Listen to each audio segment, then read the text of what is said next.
असं आहे की आपल्याला आकडेच या ठिकाणी पाहायला मिळतात।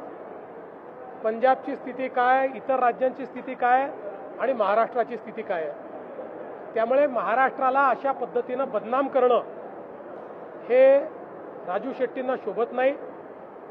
अर्थात अंमली पदार्थ हा एक हे मोठं आव्हान आहे, केवळ महाराष्ट्रासमोर नाही संपूर्ण देशासमोर आहे।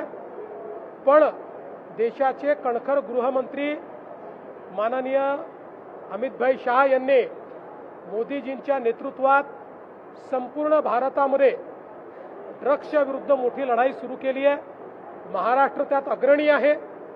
काही काळ हा लढा आपल्याला द्यावा लागेल, पण मला विश्वास आहे की निश्चितपणे आपला विजय त्याच्यात होईल। असं आहे की आता जी काही आंतरराष्ट्रीय परिस्थिती आहे त्यामुळे आपला कांदा बांगलादेशातही जात नाही आहे, आखाती देशातही जात नाही आहे।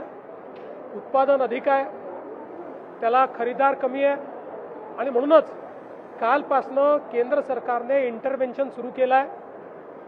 12.5 रुपयाच्या भावाने केंद्र सरकार कांदा खरेदी करताय, ती सुरू झालेली आहे।